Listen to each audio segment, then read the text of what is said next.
आइए आज आप सब सुनेंगे गंगा सप्तमी की कथा। गंगा सप्तमी का पर्व, जो कि वैशाख मास शुक्ल पक्ष की सप्तमी तिथि के दिन गंगा सप्तमी का व्रत धारण किया जाता है। इस दिन विशेष प्रकार से गंगा स्नान करना, दान पुण्यों का कार्य करना, माता गंगा का पूजन करना, भगवान शिव का पूजन करना, भगवान विष्णु का पूजन करने का जो कि विशेष महत्व माना गया है। हिंदू धर्म में वैशाख महीने का वैसे ही विशेष महत्व माना गया है। वैशाख के महीने में गंगा स्नान करना, दान पुण्यों का कार्य करना, भगवान विष्णु के पूजन करने का विशेष महत्व होता है। वहीं पे वैशाख मास शुक्ल पक्ष की सप्तमी तिथि के दिन अगर विशेष प्रकार से गंगा स्नान किया जाए, पूजन आदि का कार्य किया जाए, दान पुण्यों का कार्य किया जाए, तो इससे व्यक्ति के पापों का क्षय होता है तथा मोक्ष की प्राप्ति होती है। हिंदू शास्त्रों में वर्णन है कि जीवन दायिनी गंगा में स्नान, पुण्य सलिला नर्मदा के दर्शन और मोक्षदायिनी शिप्रा के स्मरण मात्र से मोक्ष मिल जाता है। वैशाख शुक्ल सप्तमी के दिन माँ गंगा स्वर्गलोक से भगवान शिव की जटाओं में पहुंची थी, इसलिए इस दिन को गंगा सप्तमी, गंगा जयंती के रूप में मनाया जाता है। इस दिन माँ गंगा का पूजन किया जाता है।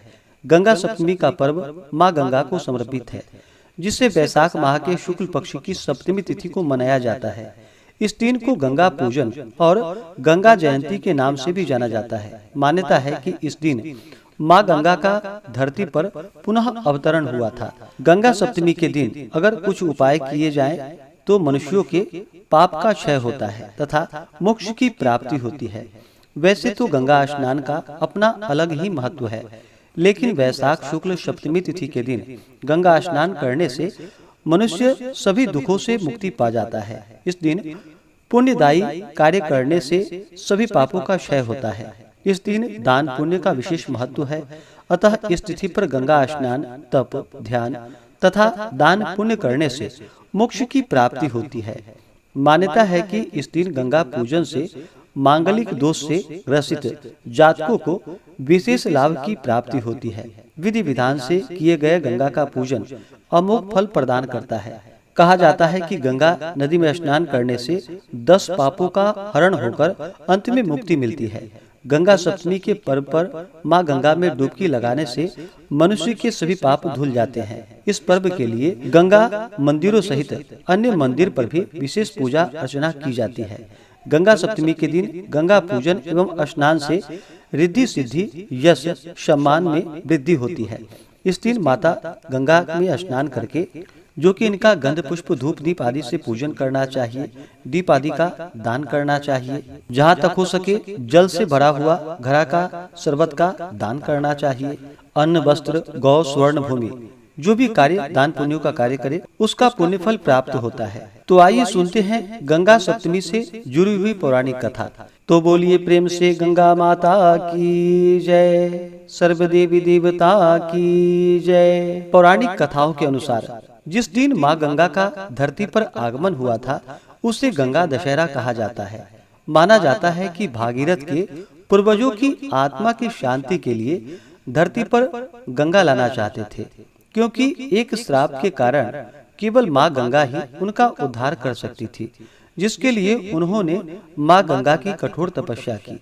उनकी तपस्या से प्रसन्न होकर माँ गंगा ने दर्शन दिए और भागीरथ ने उनसे धरती पर आने की प्रार्थना की, जिस पर गंगा जी ने कहा कि मैं धरती पर आने के लिए तैयार हूँ, लेकिन मेरी तेज धारा धरती पर प्रलय ले आएगी, और अगर समय रहते धारा को नियंत्रित नहीं किया गया तो सृष्टि के नष्ट होने की संभावना है।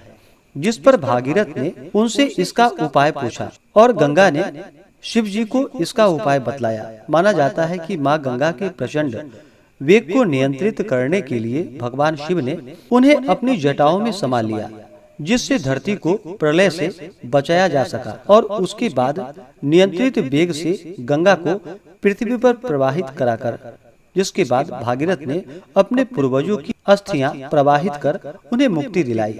तभी से इस दिन को गंगा सप्तमी या माँ गंगा के जन्मदिन के रूप में मनाया जाने लगा। इस दिन भक्तगण माँ गंगा की पवित्र धारा में स्नान करते हैं। माना जाता है कि इस दिन गंगा में स्नान करने से सभी पाप नष्ट हो जाते हैं और व्यक्ति निरोग होता है, स्वास्थ्य लाभ की प्राप्ति होती है। इस दिन प्रातः काल सूरज उगने से पूर्व स्नान करने का विशेष महत्व माना गया है। गंगा सप्तमी के दिन जो कि शुद्ध और सात्विकता का पालन करना चाहिए, इस दिन ब्रह्मचर्य का पालन करना चाहिए।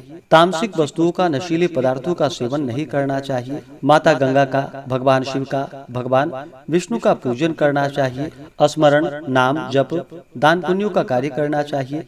इससे अनंत फलों की प्राप्ति होती है। ऐसे ही ज्ञानवर्धक जानकारियाँ प्राप्त करते रहने के लिए, व्रत पूजा के बारे में जानने के लिए, कथा को सुनने के लिए चैनल पे अगर आप पहली बार आए हैं तो चैनल को लाल बटन दबा करके सब्सक्राइब करें, साथ में बेल आइकन घंटी को दबाएं ताकि आने वाली वीडियो का नोटिफिकेशन आपको समय से मिलता रहे।